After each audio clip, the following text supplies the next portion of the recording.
Hello friends, welcome to billionaire seeds. பல பேர் என்ன செய்யறாங்க தெரியுமா? 5 லட்சம் இருந்தா ஃபுல் அமௌண்ட்டையும் ஒரே எஃப்டில போட்டுடுறாங்க.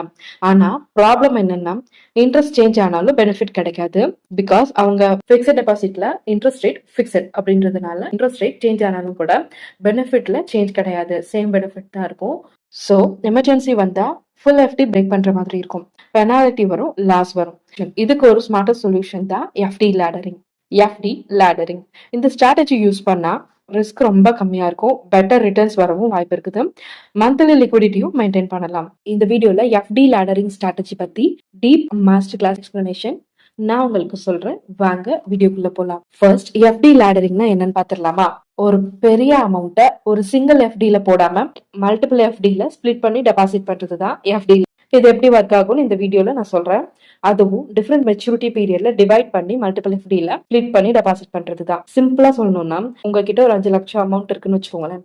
அந்த 5 லட்சத்தை ஒரே எஃப்டில போடாம 1 லேக்க 1 இயர் எஃப்டிலையும், ஒரு பேங்க்ல 1 இயர் எஃப்டிலையும், அடுத்த 1 லேக்க 2 இயர்ஸ் எஃப்டில இன்னொரு பேங்க்லையும், அடுத்த 1 லேக்க 3 இயர்ஸ் எஃப்டில இன்னொரு பேங்க்லையும், அடுத்த 1 லேக்க 4 இயர்ஸ் எஃப்டில இன்னொரு பேங்க்லையும், அதுக்கு அடுத்த 1 லேக்க 5 இயர்ஸ் எஃப்டில இன்னொரு பேங்க்லையும் டெபாசிட் பண்றது தான் FD laddering. So 5 lakhs single டெபாசிட்டா இல்லாம 5 டிஃபரெண்ட் ஸ்டெடியூல்ல 5 டிஃபரெண்ட் பேங்க்ஸ்ல 5 டிஃபரெண்ட் இன்ட்ரெஸ்ட் ரேட்ல நம்ம வந்து டெபாசிட் பண்றோம்.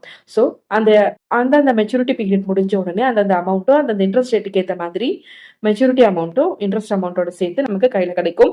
அதை நம்ம அடுத்த இன்னொரு பெட்டர் பிளான்ல இன்வெஸ்ட் பண்றதுக்கு நமக்கு யூஸ்ஃபுல்லா இருக்கும். இதுதான் எஃப்டி லேடரிங்.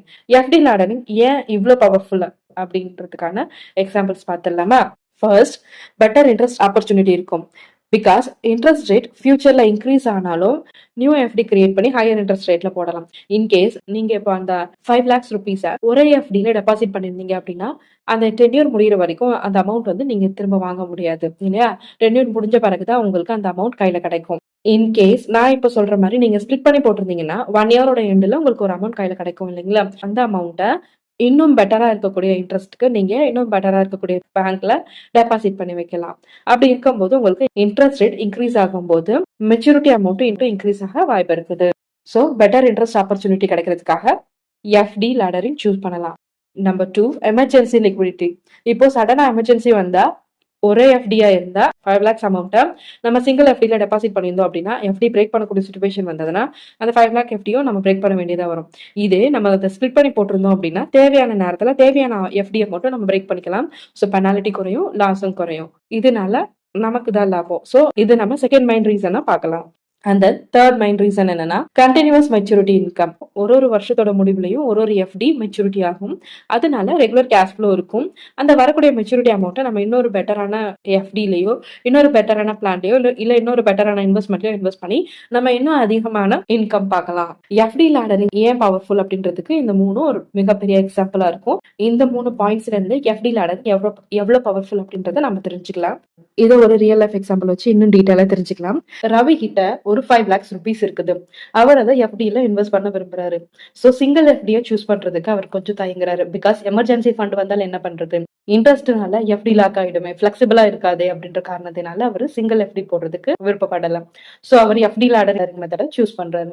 டோட்டலி எல்லா பேங்க்ஸையும் அவர் வெரிஃபை பண்ணிட்டு, போஸ்ட் ஆஃபீஸையும் கூட அவர் வெரிஃபை பண்ணிட்டு எந்த பேங்க்ல எவ்வளவு டென்யூருக்கு எவ்வளவு அமௌண்ட் போடலாம் அப்படின்றத டிசைட் பண்ணிடுறாரு. ஓவராலா 5 பேங்க்ஸ் சூஸ் பண்றாரு. ஃபர்ஸ்ட் 1 lakh ஃபர்ஸ்ட் பேங்க்ல ஃபர்ஸ்ட் இயர் 1 இயருக்கு டெபாசிட் பண்றாரு. அதே மாதிரி ஒரு பேங்க்குக்கும் 1 lakhக்கு டெபாசிட் பண்ணி வராரு. அதுக்கேற்ற மாதிரி டென்யூர் சேஞ்ச் பண்ணிக்கிறாரு. செகண்ட் பேங்க்குக்கு 2 இயர்ஸ் ஆகும், தேர்ட் பேங்க்குக்கு 3 இயர்ஸ் டென்யூர், ஃபோர்த் பேங்க்குக்கு 4 இயர்ஸ் டென்யூர், ஃபிஃப்த் பேங்க்குக்கு 5 years tenure. Totally 5 lakhs 5 different பேங்க்ஸ்ல 5 டிஃபரெண்ட் டென்யூர்ஸ்ல டெபாசிட் பண்ணிட்டாரு. இப்ப ஒரு வருஷத்தோட எண்ட்லயும் ஒரு எஃப்டி மெச்சூர் ஆகும். அந்த எஃப்டியை அவர் யூஸ் பண்ணிக்கலாம், எமர்ஜென்சி யூசேஜ்க்கு யூஸ் பண்ணிக்கலாம். ஆர்எல்ஸ் அந்த எஃப்டியை இன்னொரு பிரயோஜனமான ஸ்கீம்ல டெபாசிட்டும் பண்ணிக்கலாம். FD laddering versus normal FD ரெண்டுக்கும் உண்டான டிஃபரன்ஷியேஷன் பார்த்துடலாமா? பிளெக்சிபிலிட்டி எடுத்துக்கிட்டோம்னா சிங்கிள் எஃப்டில பிளெக்சிபிலிட்டி ரொம்ப லோ தான். ஏன்னா அந்த டென்யூர் முடிகிற வரைக்கும் அமௌண்ட் அப்படியே பிக்சடா இருக்கும். ஆனா எஃப்டி லேடரிங்ல பிளெக்சிபிலிட்டி ரொம்ப ஹை. பிகாஸ் நம்ம ஸ்பிளிட் பண்ணி போடும்போது ஒரு டென்யூருக்கு ஏற்ற மாதிரி அந்த டென்யூருக்கான எண்டில் அந்த அமௌண்ட் மெச்சூரிட்டி ஆயிடும். பிளஸ் இப்போ எமர்ஜென்சி ஃபண்ட் தேவைப்படுது அப்படின்னா நம்மளுக்கு எவ்வளவு அமௌண்ட் வேணுமோ அந்த எஃப்டியை மட்டும் நம்ம பிரேக் பண்ணிட்டா போதும். இந்த எஃப்டி எல்லாம் சேஃபா இருக்கும். ஸோ நம்மளுக்கு லாஸும் ரொம்ப கம்மியாவே இருக்கும். எமர்ஜென்சி ஆக்சஸ்க்கு சிங்கிள் எஃப்டினா ரொம்ப டிஃபிகல்ட். பிகாஸ் பெரிய அமௌண்ட்டை நம்ம சிங்கிள் எஃப்டில டெபாசிட் பண்ற பட்சத்துல அந்த ஃபுல் எஃப்டியை பிரேக் பண்ற மாதிரி இருக்குதுன்னா நம்மளுக்கு லாஸ் அதிகம். இதே லேடரிங் எஃப்டி லேடரிங்ல அது ரொம்ப ஈஸியா இருக்கும். இன்ட்ரெஸ்ட் ஆப்பர்ச்சுனிட்டில சிங்கிள் எஃப்டில லிமிடெட் இன்ட்ரெஸ்ட் தான் கிடைக்கும். அது எஃப்டி லேடரிங்ல பெட்டர் இன்ட்ரெஸ்ட் கிடைக்க வாய்ப்பு இருக்குது. ரிஸ்க் மேனேஜ்மெண்ட்ல சிங்கிள் எஃப்டில மீடியம் ரிஸ்க் தான், பட் எஃப்டி லேடரிங்ல ரிஸ்க் இருக்க கொஞ்சம் வாய்ப்பு அதிகமாவே இருக்குது. கேஷ் ஃப்ளோல சிங்கிள் எஃப்டில கேஷ் ஃப்ளோ கிடையாது. அந்த டென்யூர் முடிஞ்ச பிறகுதான் கேஷ் ஃப்ளோ கிடைக்கும்.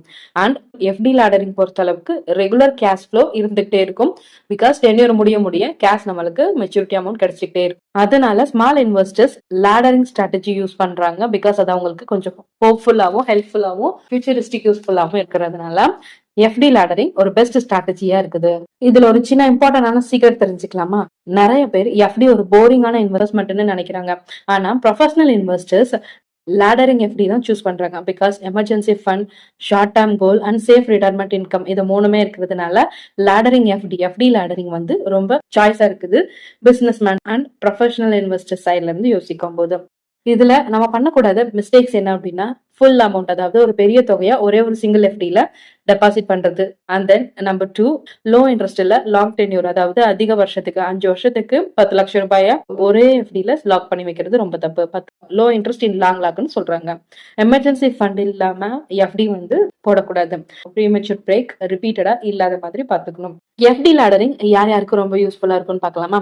Salaried employees, teachers, retired peoples, low risk investors, monthly income seekers, senior citizens இவங்க எல்லாருக்குமே எஃப்டி லேடரிங் ரொம்ப யூஸ்ஃபுல்லா இருக்கும்.